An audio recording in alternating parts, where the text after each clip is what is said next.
Hey friends, thanks for joining me for the fourth in this series where I'm going to focus on 8 of my favorite notes and 2 of my favorite accords. So 10 fragrances altogether that I'll share with you. And I have a runner up for each category because I had such a hard time deciding which would be my top pick. So I will share with you the top pick, a description of it, and then just mention what the runner up is. There are 3 other videos in this series. I started off with 10 of the most popular niche houses and my top selection from each of those, a fragrance that I found to be unique and interesting and different enough to pick out from the rest of the bunch.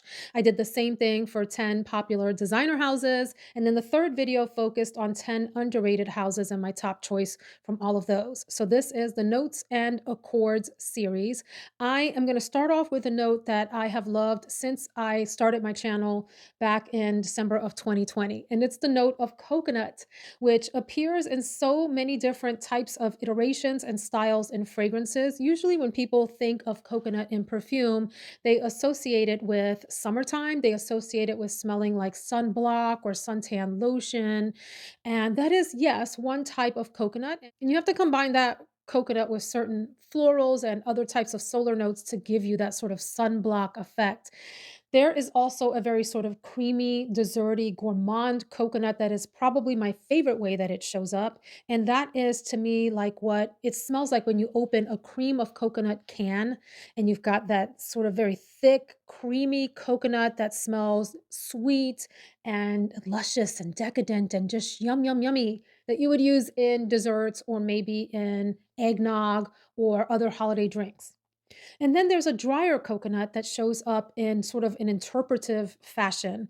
And I had a really hard time deciding what was my favorite coconut fragrance. I may change my mind next week. But before I change my mind, I will share with you that I selected for this video today COCCOBELLO from Heeley, which is actually a very unisex scent. Some might find it a little bit on the masculine side. This is a very dry, artistic interpretation of a coconut note, along with some subtle greenness that is a really nice accompanying player to the coconut. And there is a soft, dry, woody base to it. Prominent notes are a drier, sort of huskier coconut. You get the sort of woodiness of the husk and all of it together. And then a little subtle greenness. There's an image that comes to mind that I'll share in a second.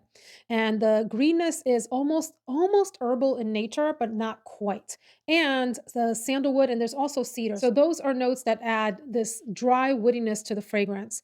I love really quickly before we get into the image that comes into mind. Speaking of images, I love that the sole symbol on this very classy label on the fragrance is just this coconut palm tree there. If you've ever visited a deserted beach or a beach that is, relatively uninhabited, unvisited, all of that, on an island or a coastline or something in a tropical area. It has to be hot because this fragrance is very much one that blooms in warm weather. You can wear it all year round, as with most fragrances, but it blooms really in the summertime and in the heat. You are approaching that deserted beach. There is flora around you, and it's flora that has to survive in sand. And so there are maybe some succulents or other desert-like qualities about the shrubs and plants and so forth that you're passing by on the way to the beach. There's a greenness, a subtle greenness that's coming up to you from them as the sun heats up the plants. You are walking down the path, and there are coconut trees. In the distance, there's a sort of woodiness in the air from the trees that are on the path approaching the beach. You smell some coconut in the air, and maybe there's a little dash of like salt marine air mixing in with all of that. That is the feeling of this fragrance, but is very much in an interpretive way. This is not a super duper literal summertime fragrance, although it's undeniably one that shines in the summertime. It's such a lovely interpretive fragrance. If you have smelled Elephant by Zoologist, if you can imagine a very edited, pared back version of that fragrance where you get some of the woodiness, some of the coconut, subtle greenness, this is kind of in the same family, but is super duper refined, classy, elegant. I picture the scene that I mentioned. I picture gentlemen in linen suits, light linen suits. I picture ladies in white linen flowing dresses. It's that kind of vibe, that airy, hot summer feeling, but not humid. That's the main thing about this fragrance to know. This isn't a fragrance that reminds me of sweating, sweating in a really humid tropical environment. I'm thinking of drier, more arid tropical environments. COCCOBELLO, lovely. It surprised me that I chose this because I was kind of thinking of going for something like a bourbon brulee that just came out from Letta, and it has that sort of creamy coconut aspect to it, or even Cloud 2.0 from Ariana Grande, which has a really creamy, wonderful coconut note in there, and several other fragrances that are coconut dominant. But this one is probably the classiest one that I own, and if I had to choose one, this would be it. So my backup for the coconut category is Leisure in Paradise from Simone Andrioli. And without going into great description, it does have a beautiful coconut note in it. The reason I didn't choose that one over COCCOBELLO is because in Leisure in Paradise, the fruit notes, the tropical fruit notes, to me are equal players alongside the coconut in that one. And so, in that sense, this one was more sort of coconut dominant in a way that pleased me. The next note is musk, and musk also comes in a lot of varieties. There are clean, almost laundry-esque musks, all the way into the opposite end of the spectrum of musks that can be really animalic or smell like a little bit like sweaty body odor. You know what I mean? I tend to like the softer musks, although I have an appreciation for some that are in the middle of the range.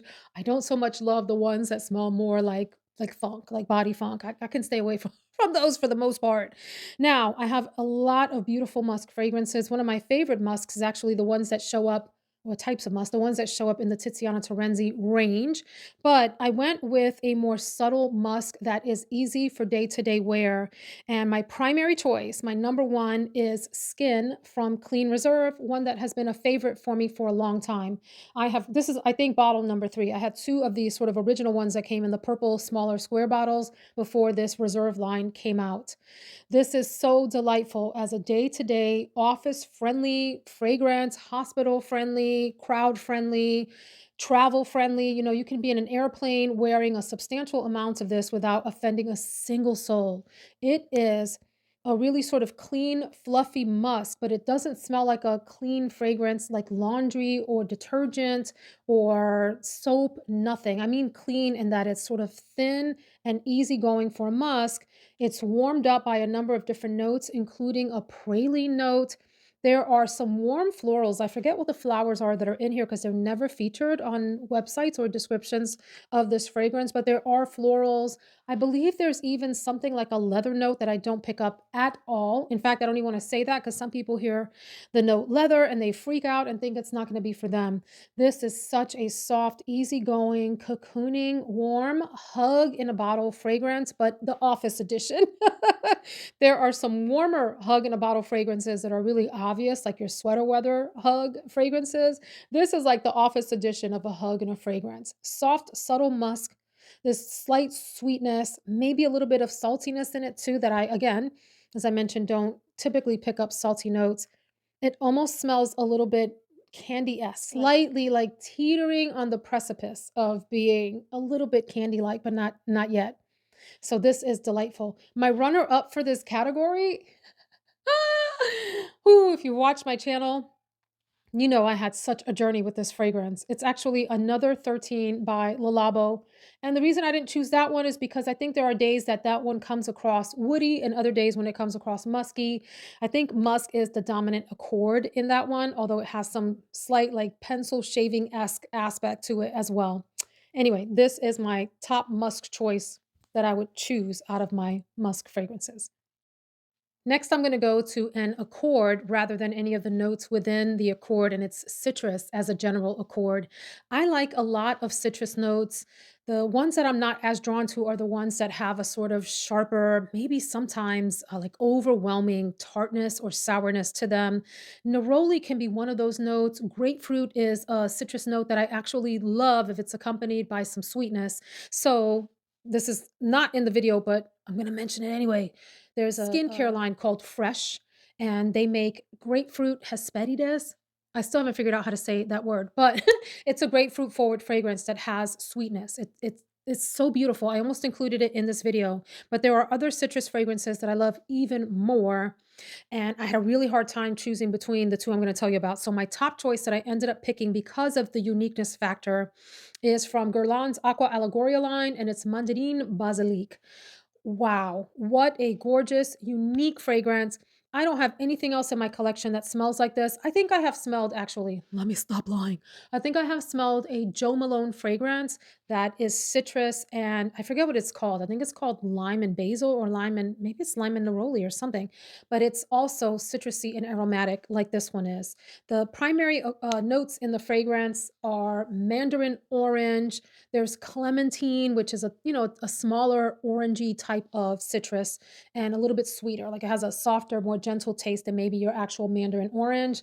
And a basil note, basilic, basil, and the combination of the citrus, it's very citrus forward, with the herbal note is so spa-like, invigorating, refreshing, uplifting.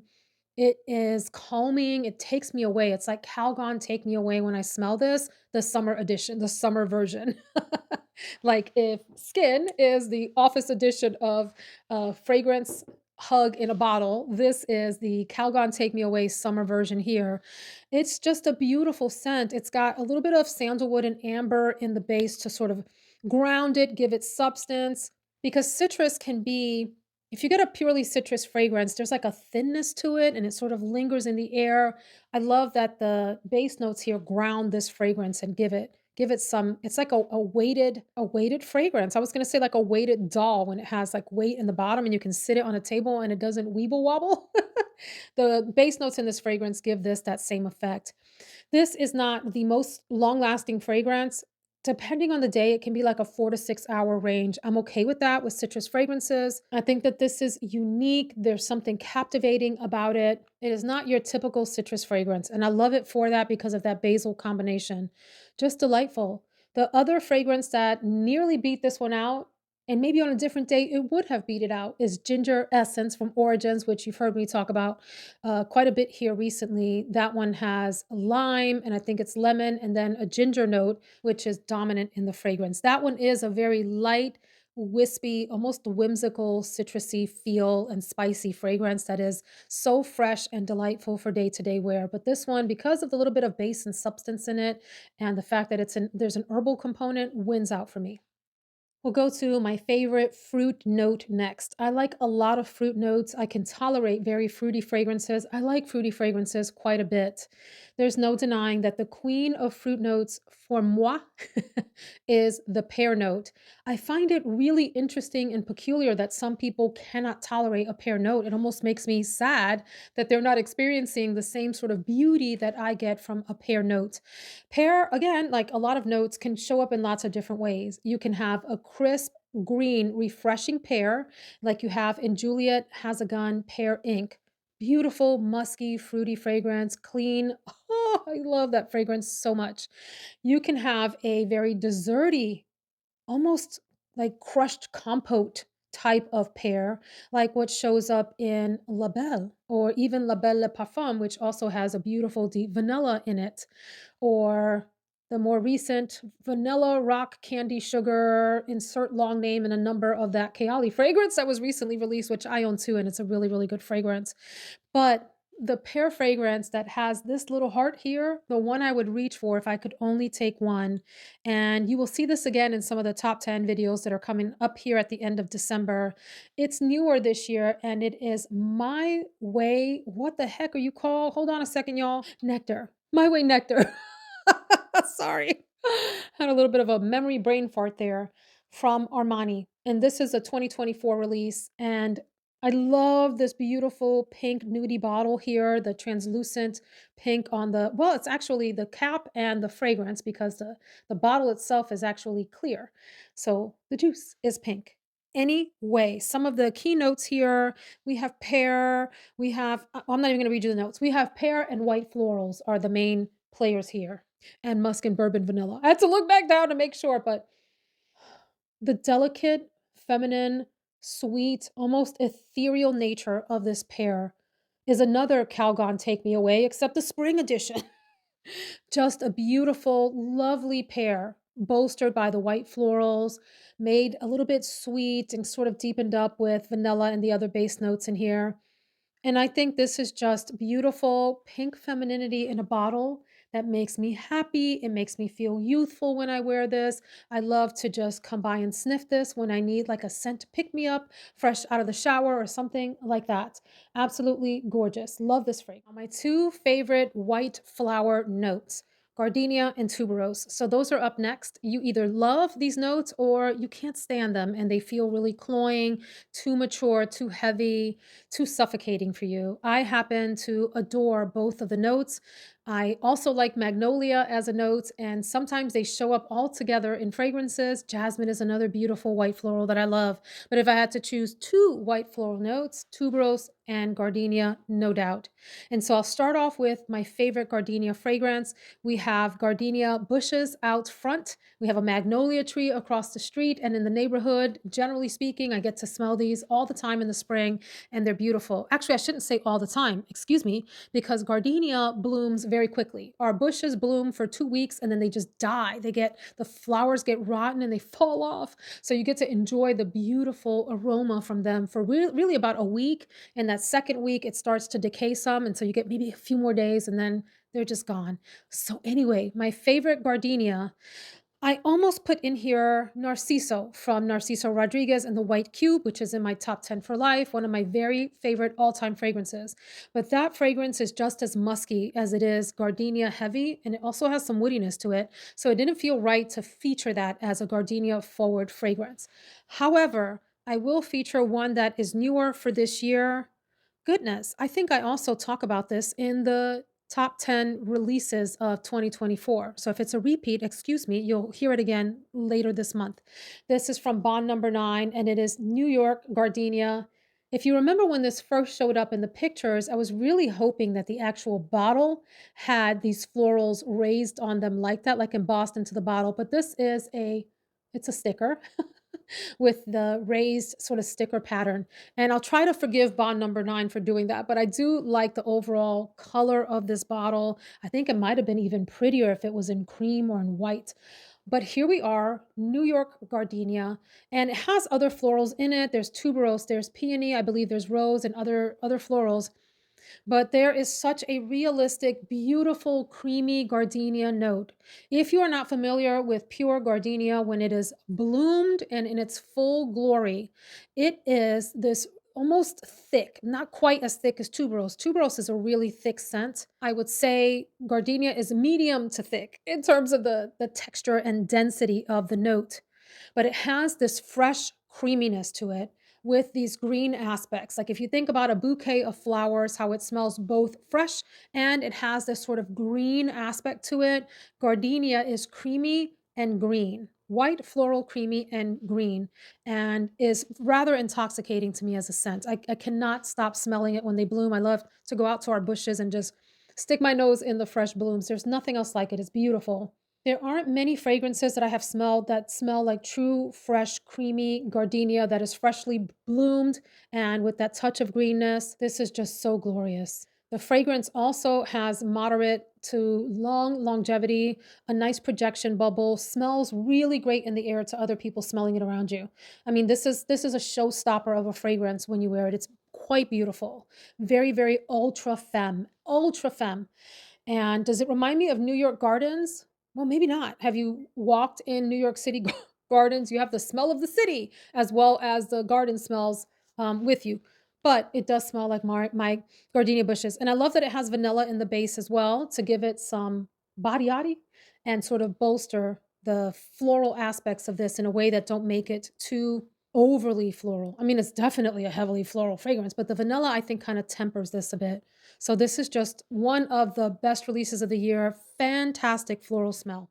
And then for my favorite tuberose, I did not put it in the little basket that I used to bring all of my fragrances over to the filming room. Forgive me. I will need to put up an image of this because I am comfortably seated and don't feel like getting up and going back to my bedroom to grab it.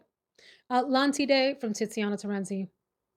So this fragrance unseated Fraca from Robert Piguet as my favorite tuberose. Although some days I will say that Fraca is the favorite. So it just depends on the day and the mood. Today I'm going to feature Atlantide So Fracas is the backup. That is the second choice, but only by like the hair of Atlantide's chinny chin chin. Okay. Atlantide is a magnificent tuberose for true tuberose lovers. For those of you that like Carnal Flower from Frederick Mall, I was gonna say if you find that too expensive, then go for Atlantide, but Atlantide is ridiculously priced, or Atlantide if you wanna say it in the English version. That Atlantide retails for, I think, $895. I mean, good lord.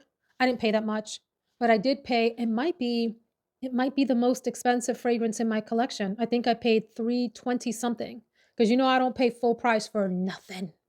Nothing. I get a discount on everything. I use my own discount codes. I use other people's discount codes. I shop sales. But three something for a fragrance is bananas. And I paid it because when I sampled it, I fell deeply in love with it. I talk about Atlantide as smelling like the color emerald green. If you think about the deep jewel nature of an emerald green, as being fully saturated, the color of life. Emerald City. Is that what the city was called in The Wizard of Oz? Were they trying to make their way to Emerald City? I believe so. So Atlantide is the most beautiful, narcotic, slightly indolic. Just slightly, and by that I mean smelling ever so slightly like on the back end of the flower's life, where it starts to decay just a little bit, so it's even more fragrant, but it doesn't quite smell stinky yet. Atlantide masters that. There's a greenness in the fragrance that is a very sort of wet, garden like greenness, and it has a slight earthiness, like a little tinge of wet dirt smell in it. But the tuberose is the primary player, and it is absolutely magnificent as a floral fragrance. It is captivating. When I wear it, my husband goes bananas. He absolutely loves the way that fragrance smells. My kids enjoy it on me. It goes on and on till the break of dawn. It projects out into the room. It lasts forever. The bottle is glorious to handle as well. It's a whole vibe, Atlantide. Fraca, or fracas, as I like to call it inappropriately, is the runner up. But if you ask me tomorrow, it might have been the winner of this category. And the main difference is that Fraca has this peachiness to it, a very sort of soft, hazy fruit, stone fruit scent in it. Tuberose is the dominant player, and Fraca is more sort of buttery, creamy buttery, and where Lantide is lighter in tone and texture, although it's a beast of a fragrance. Okay, let's go on. I actually am gonna put a saffron fragrance in this video. I don't know really if I had to sit down and think about all the notes that I love, that saffron would be in the top 10, well, notes and accords, but it is today. And I had a hard time choosing this one too because there are so many beautiful saffron dominant, saffron heavy fragrances that I have tried that are in my collection. Because this is a recent love and one that I actually think about grabbing for often. Like, I have to give all my bottles love, but this one I'll look at and go, "I'm gonna choose you soon because I love you." It's Duchessa from Gritti. So, a lot of people consider this a cherry fragrance, and they would list it as a cherry fragrance, and yes, it is that also. I find that it's like it's cherry and it's saffron, and then there's a wraparound sweet, creamy almond note in the fragrance as well. But when I take this lid off and spray it on, you get a lot of cherry in the beginning. The cherry starts to sort of play along with the other notes in the fragrance as the life of the fragrance progresses, and I feel like the saffron is nearly as dominant or maybe edges out even slightly ahead of the cherry, although the cherry stays very dominant too. This is one of the winter stunners in my collection. This almost made it into a beast mode video that's coming up because you all voted that you wanted to see beast mode. I did a poll on my community tab. What do you want to see next? And I think the beast mode category won out. So I almost put this in there. It lasts forever. Well, that's a little crazy. It lasts all day. How about that? It doesn't last like in well, maybe it does last into the next day. I'm not really sure. It is a super long lasting fragrance. Let's say that. And it stays on clothing the entire time until you wash them. Okay. So a beautiful, sweet, almost boozy, dark cherry, lovely saffron that almost comes across a little slightly bit leathery. Like it has that sort of dark, vampy dead of winter kind of allure to it. There's other beautiful notes in the fragrance, but like I said, the almond keeps this a little bit on the gourmand side. I feel like it has a boozy nature to it. I don't remember if there are any boozy notes, but let me take 2 seconds to look this up. No, I don't see any boozy notes listed. I do see cloves, chocolate, jasmine. I don't get any of that. Maybe a little bit chocolate. Maybe this is a little bit like a cherry cordial. If you think about those like holiday candies that have the cherry in the middle with the chocolate surround, you end up tasting the cherry more than the chocolate, but maybe there's a hint of chocolate. Almond, iris, brown sugar. For me, it's a cherry and saffron and imaginary booze. Slightly leathery because saffron comes across leathery to me, almond fragrance. And it's like the bottle looks. It's that sort of dark, deep, mysterious wintertime scent, fall and winter, fall and winter. The runner up was saffron lazuli, which is probably my favorite saffron, but I'm saving that to feature in my top 10 list because it is a beautiful, beautiful fragrance in the blue bottle, saffron lazuli, but Duchessa from Gritti. I love woody as an accord, but there are certain wood notes in particular that I really enjoy. I do like a good oud note. I'm not going to talk about oud in this video. People are scared of oud, and I wish they weren't because there are a lot of beautiful oud fragrances to experience. I love a cedar note, which is a very sort of crisp, clean smelling wood note. But my favorite wood note is sandalwood by and large. And I have beautiful sandalwood fragrances. In fact, I had so many at one point that I started to give away some and sell some because I almost had like a whole sandalwood shelf at one point, and I wasn't reaching for them all, although I like to sniff and stare at them.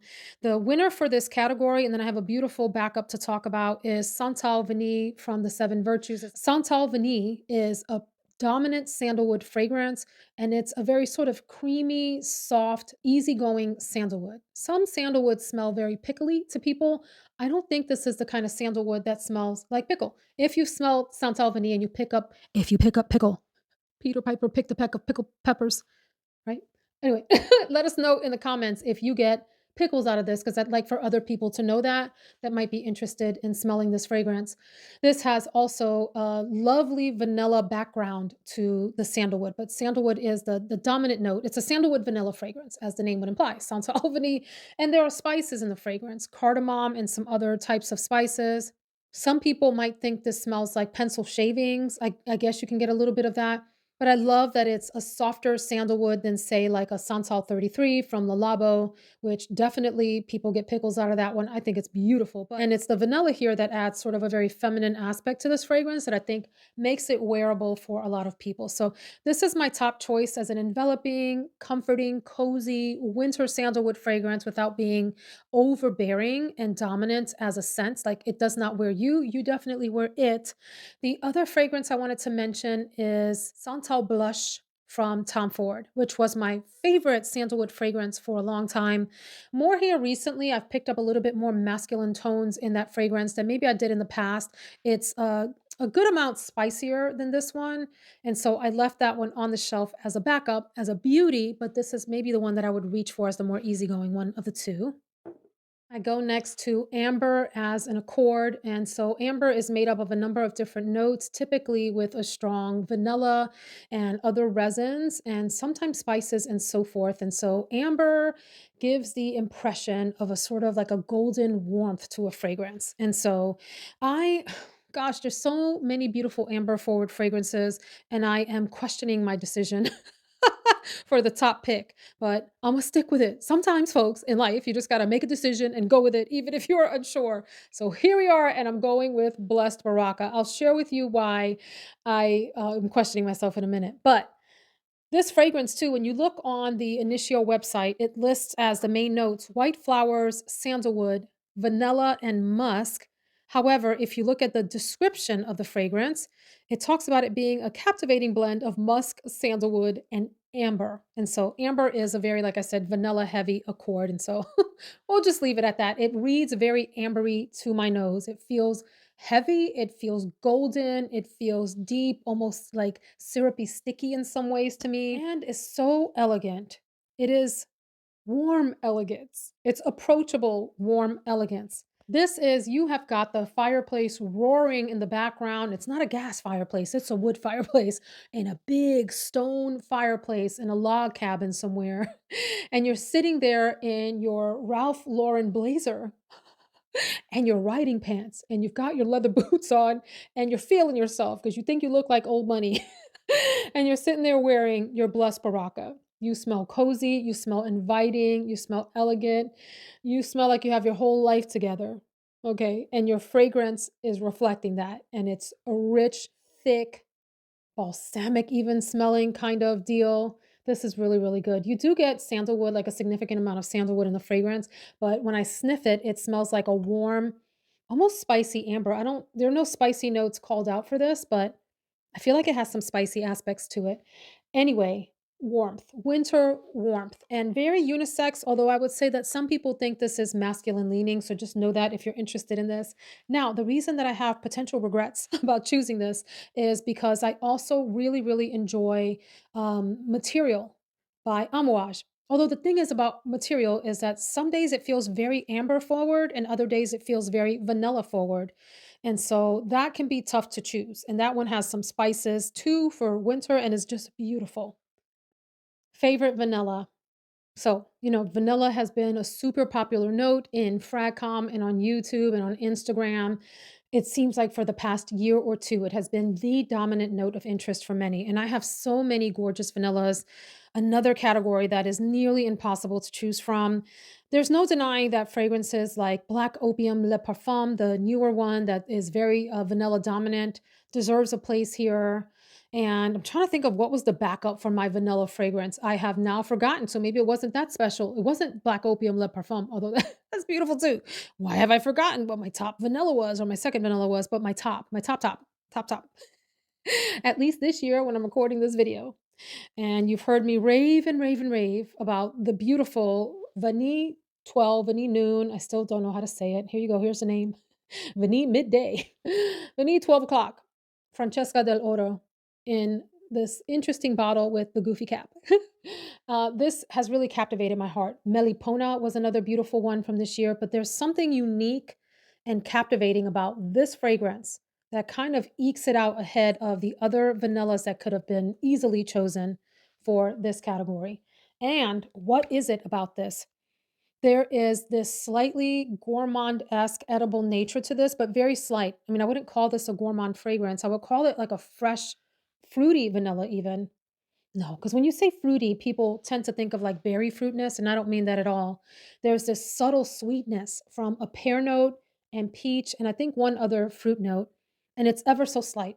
And it just, those notes to me add a sweet dimension, a sweet, fresh, like a fresh sweetness dimension to this fragrance that would otherwise leave it to just be a day to day, edible ish gourmandy type of vanilla. The fruit notes give it this sort of fresh femininity that set this apart from other vanilla fragrances. So, top notes: white peach, pear, apple, bergamot, mandarin orange. For me, the peach and the pear, maybe some of the freshness of an apple, something like that. And there's whipped cream, vanilla, vanilla absolute, rose and freesia in the middle. For me, it is like almost like a creamy vanilla. And in the base, macarons, caramel, tonka bean, and cedar. So when you think about tonka bean, adding this like a dense powdery vanilla aspect, vanilla and musky aspect, even like if you think about how tonka bean comes across in fragrances, that is what you're smelling in here. I don't know, you guys. This is just a beauty of a fragrance, and there's something also so simple about it. This is not a complicated fragrance. Like Blessed Baraka is a complicated fragrance. Duchessa from Gritti is a complicated fragrance. This is a simple, beautifully done, only having the sort of necessary aspects shine through needed to make this a beautiful, feminine, delicate, easygoing, lovable vanilla. I haven't met anyone who has tried this and not at least liked it. And many of you have tried it and fallen in love with it. I haven't met anyone that thought it was just not for them or just, off putting. Everyone has enjoyed this at minimum that has tried this. So this would be my top vanilla if I only had to choose one. And my memory is just dropping whatever the backup was, whatever the second place one was. So I would love to know what you thought about my selections across these notes and accords. I would love to hear some of your top picks in these notes and accords. And I will see you for the upcoming wonderful festival. It's a Festivus miracle, the wonderful festival of winter slash holiday videos that are on the horizon here. I'm going to bring you my best beast mode fragrances. I'm going to bring you fragrances that are great for the holiday season all the way through New Year's Eve. We're going to talk about all of the top 10s, the top 10 releases of the year, top 10 buys of the year, top 10 worst buys of the year, and then my top 10 for life. All of that is coming up. It'll be like a bonanza of fun videos to end the year here. Thank you so much for hanging out today. Take care, friends.